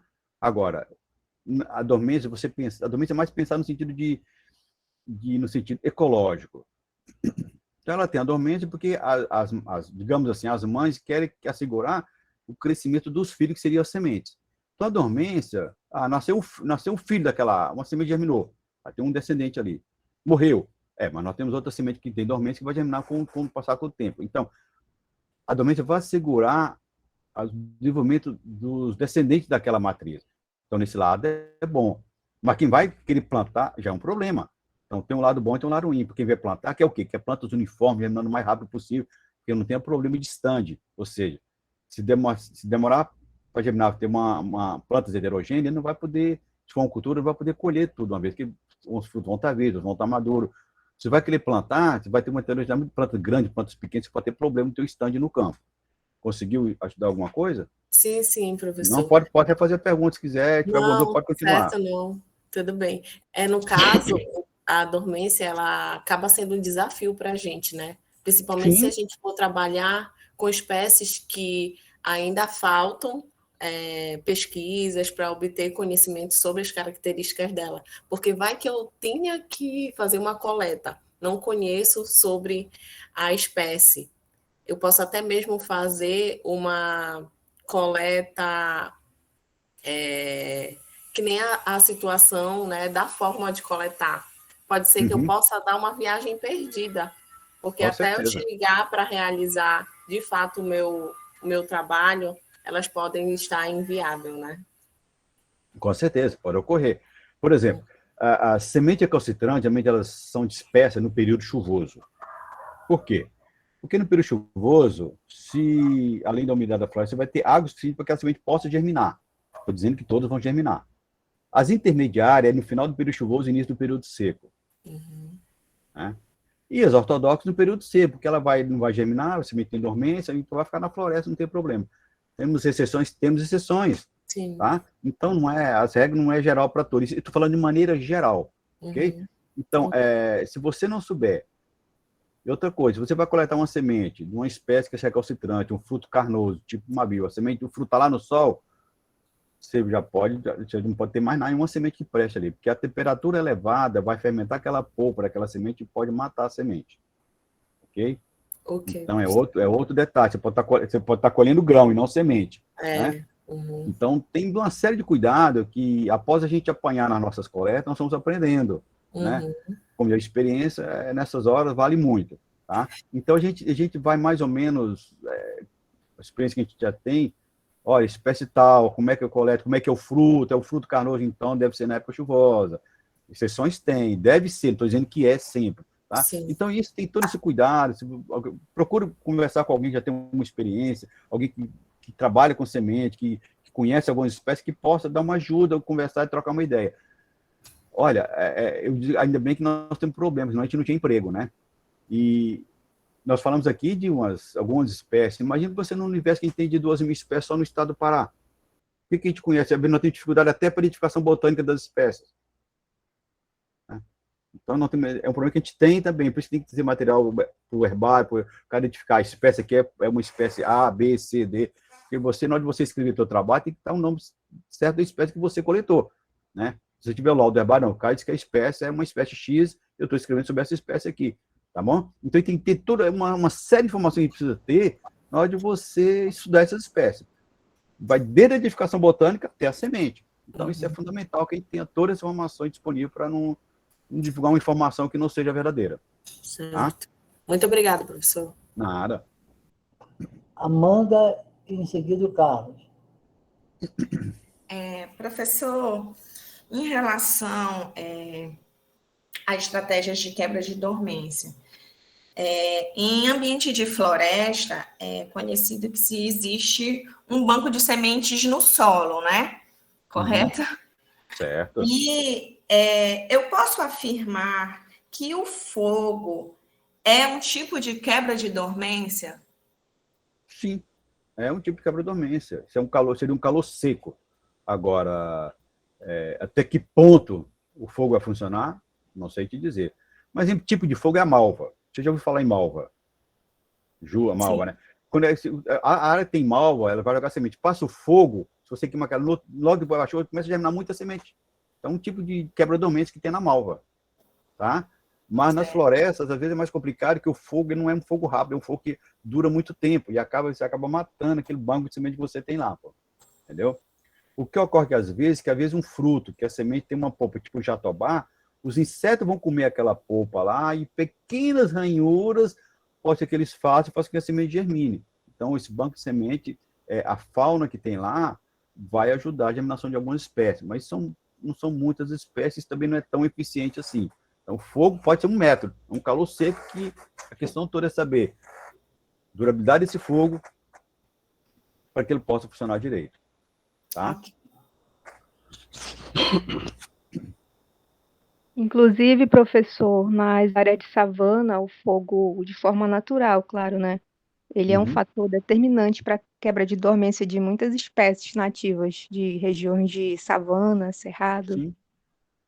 Realmente. O problema é que, às vezes, ele quebra a semente de umas e pode queimar as árvores adultas, né? Infelizmente, a verdade é que o processo ocorre normalmente, pô. Carlos. Então, professor, bom dia. Né? Bom dia. Quero realmente parabenizá-lo por essa excelente palestra, né? Que muito bem didático, muito bem explicado, que ficou até difícil da gente ter dúvidas, né? Porque foi muito Obrigado. bem claro. Tá? Mas então, eu ia falar justamente sobre essa questão do fogo, né? Que eu me criei na zona rural e Eu eu também. percebia isso desde pequeno, inclusive nós fazíamos briga quando jovens, né? Para coletar plantas de malva que nasciam muito aleatoriamente, assim, nos roçados, quando eram queimados para fazer, né, o plantio. Então, a gente ia pelas beiradas dos roçados para estar coletando essa malva, para botar de molho, para tirar aquela fibra e fazer o nosso pezinho de meia ali, né, o nosso bico, né, nós crianças, para vender aquela malva e arrecadar um dinheirinho aí para as nossas despesas, né, muito importante na época. Então, né, eu ia tocar sobre essa dormência realmente da malva, mas aí já foi adiantado aí por você sobre a importância do fogo na quebra dessa dormência, né? Não só da malva, como de outras espécies. Mas aí também eu queria colocar aqui uma questão que eu, né, deduzi, né, a partir dessa explanação sobre a dormência, e não só sobre a dormência em si, mas no tempo de quebra natural dessa dormência no ambiente natural, né? Então, por exemplo, nós percebemos que essas plantas elas têm uma variação no tempo de germinação. Umas germinam, umas sementes daquela mesma espécie germinam antes, outra mais na frente e outras depois. Então, nós podemos considerar, né, eu faço essa pergunta aqui, que essa variação no tempo de germinação pode ser considerada como uma estratégia evolutiva de sobrevivência da espécie, professor? Olha, cada espécie tem sua estratégia de sobrevivência, né? Isso é uma estratégia de sobrevivência, claro que é. Agora, eu costumo dizer o seguinte: por que uma planta se ela ocorre na Amazônia, onde você tem umidade o ano todo, você tem água o ano todo, para que na cabeça, tá vendo meus dedos aí? Na cabeça daqui, para que ela vai evoluir para não ter dormência? Né? Não tem necessidade. Ela sabe que vai ter água o ano todo, ela vai germinar uma semente agora, uma semana que vem, na outra semana, e assim por diante. É uma estratégia de sobrevivência para que o seu descendente possa desenvolver na floresta. Dormência é essa estratégia. Então, as plantas, elas não têm, assim, digamos, necessidade que todas as sementes germinem de uma vez.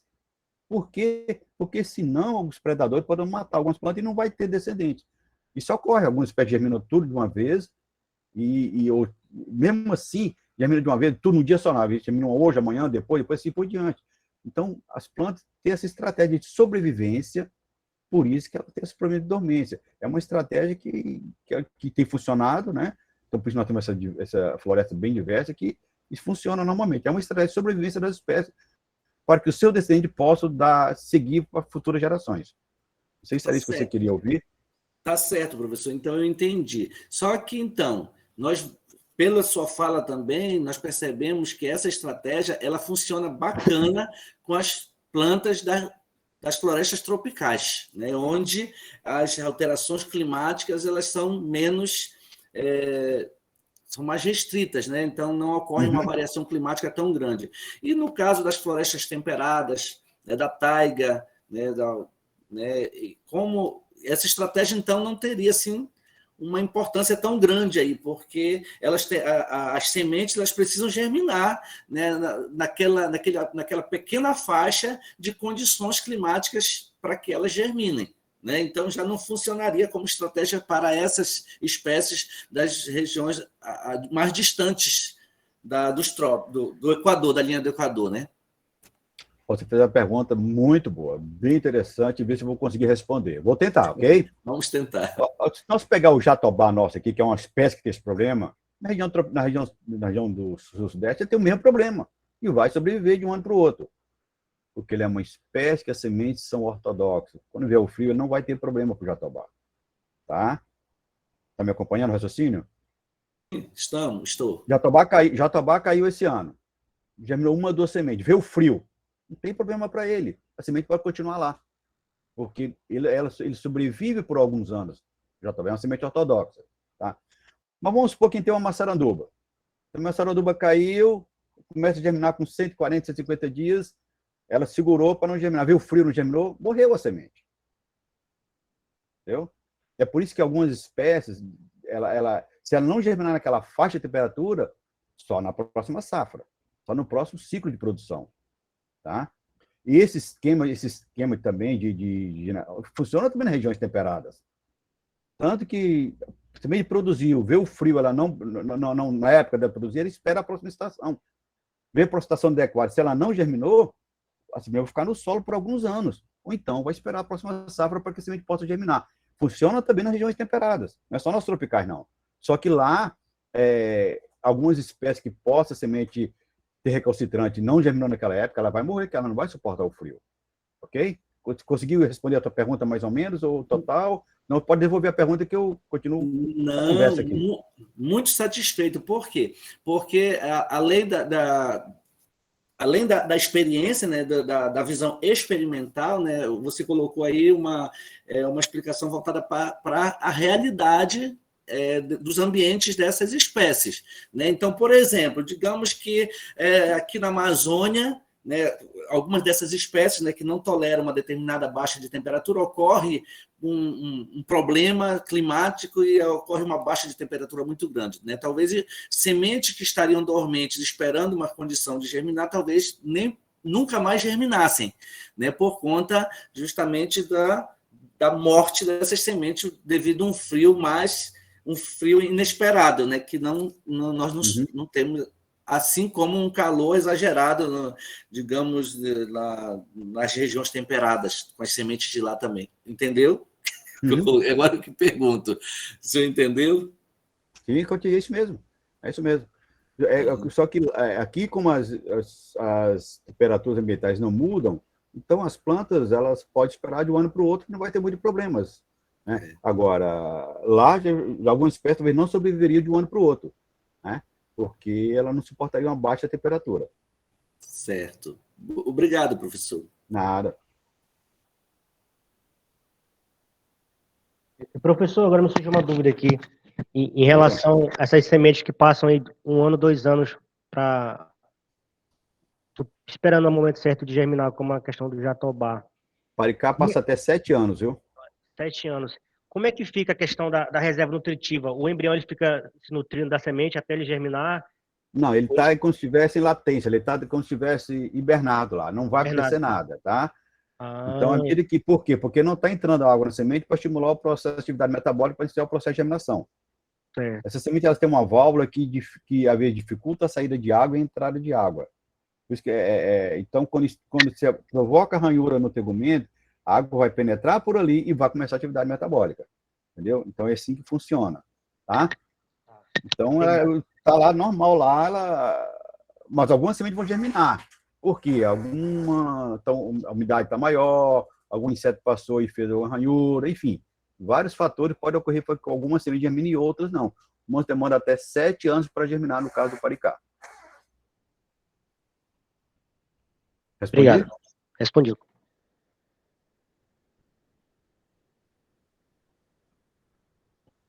Vamos, gente, mais perguntas. Vamos lá conversar mais um pouco. Já temos mais 1 hora ainda. O que nós apresentamos para vocês é uma informação mais geral. Não especificamos negócios mais específicos para vocês terem a ideia de mostrar a dificuldade que nós temos para fazer essa conservação. Essa que é a intenção da palestra, exatamente essa. Que as pessoas têm uma ideia distorcida. Pensa que você pegou a semente, chegou lá na floresta, tudo, juntou a semente, varreu um monte de semente, está num saco de semente, bota no sol, bota na areia, conserva. Não é assim. Essa que era a ideia para vocês. Conservação tem muito mais coisa a ser estudada e não é como aqui é um grupo bem diverso, né? A gente queria mostrar exatamente isso para vocês terem ideia que não é só pegar a semente, secou ou colocou na geladeira, lavou, não é só isso. Tem muito mais coisas que precisam ser estudadas e definidas condições para que você possa ter sucesso na conservação da semente. E espero que você tenha entendido essa mensagem, que essa que é a ideia da palestra, é alertar para vocês tudo que precisa ser feito para que possa ter sucesso na conservação das sementes. Juan. Tem um aluno perguntando aí, Osmar. Bom dia, professor. Bom dia. Gostaria de agradecer pelo enriquecimento, né, do nosso conhecimento. E uma dúvida em relação à conservação das sementes. é se nesse processo de conservação existe algum problema com estresse oxidativo e se tem algum mecanismo de minimizar os efeitos, né? Não conheço. A gente não tem tido problema. Como falei para vocês. Como é que a gente faz aqui? Como é que funciona a conservação que a gente faz aqui? Nós fazemos curva de secagem. Primeiro, resolvemos o problema de germinação, secagem. Colocamos a semente em ambiente hermeticamente fechado, com papel alumínio ao redor ou vidro ou plástico, depois bota com filme PVC e estoca a semente lá. Não temos tido esse problema, isso nunca foi verificado por aqui, tá? E temos tido sucesso. Agora, talvez se alguém quiser estudar isso aí, não podemos estudar, mas eu não tenho visto nada disso aqui não tenho nem avaliado isso aí, ok?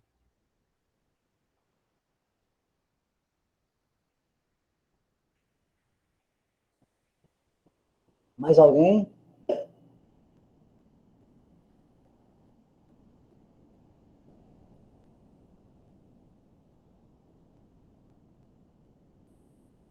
Vamos aproveitar o doutor Niel. Vamos aproveitar, vamos aproveitar. Vocês entenderam a mensagem que eu passei, gente? Quero mostrar para vocês, como eu falei agora há pouco, que vocês entenderam isso aí. Que, às vezes, quem não é da área tem uma ideia um pouco distorcida com relação à semente. Pensa que tudo é muito fácil, que tudo, como eu falei, chegou a semente, juntou, colocou no sol, lavou, secou. Não é bem assim. Espero que você tenha entendido isso aí, ok? Sim, professor, ficou claro.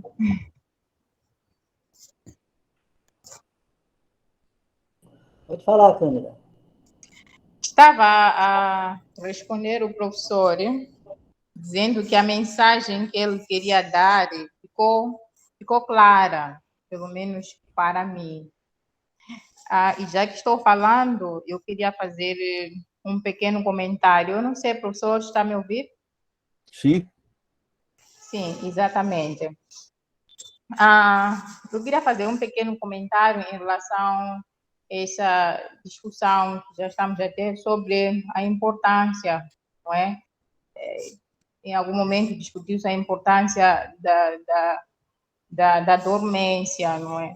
Em que momento a dormência pode ser importante ou que momento ela já não é bom, digamos assim. Por exemplo, para caso de milho, em condições, países subdesenvolvidos, eles dependem muito da época do ano para fazer o lançamento da semente, a sementeira. Existem algumas épocas que praticamente são aquelas épocas de chuva, eu não entendo muito bem, não sou da área de agronomia, não é? Mas no meu país, por exemplo, existem duas épocas do ano, não é? Onde se lançam as sementes, que é a época, os camponeses eles já sabem que a chuva está próxima e preparam a terra e lançam a semente.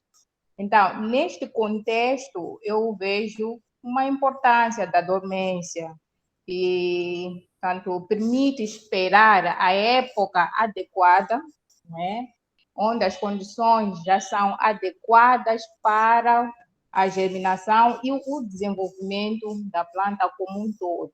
É daí que eu vejo a importância da dormência nesse aspecto aqui. Tá, o milho não tem dormência. Ele vai, quando ele coleta o milho, faz a colheita do milho, vai separar uma amostra para plantar no ano seguinte ou na próxima safra, né? Então, isso comumente eles fazem isso com muita eficiência e funciona muito bem, tá? Agora, se tivesse alguma dormência, ele teria que ver como é que ele ia quebrar essa dormência. Ele é mais um trabalho que ele ia ter antes de fazer a semeadura, né? Mas o milho funciona muito bem, esse sistema de conservação. Agora, se tiver que conservar milho por muitos anos, talvez precise ter mais alguns cuidados, ver o conteúdo de água dessa semente, que às vezes, se a semente coletar lá e conservar, normalmente como os agricultores fazem, isso é possível por alguns anos, mas por um período muito longo não é tão eficiente, porque o teor de água da semente geralmente é elevado, e isso pode ter problema na conservação, tá?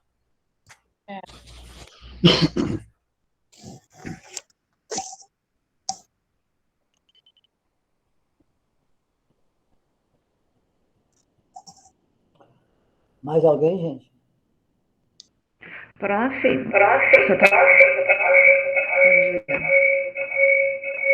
que está dando interferência, né? Você está escutando? Sai, dando interferência. Eco. É porque o meu computador está sem áudio e eu estou no Não, celular. agora eu estou escutando, agora pode falar. Deixa eu só lhe perguntar mais uma curiosidade. O senhor falou em Paricá, leva 7 anos para germinar, e eu queria saber Algumas sementes. qual é a semente que leva mais tempo e menos tempo para germinar. Olha, até agora, sem escarificação, foi o Paricá. E com menos tempo até agora, o pau preto, 4 dias. Não tem dormente, 4 dias já começa a germinação do pau preto.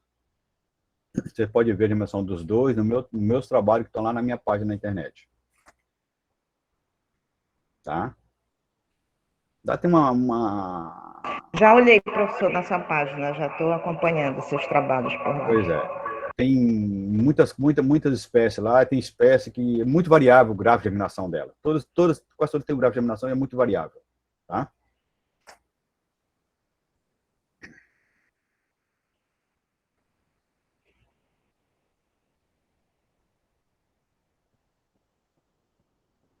Mais alguma pergunta?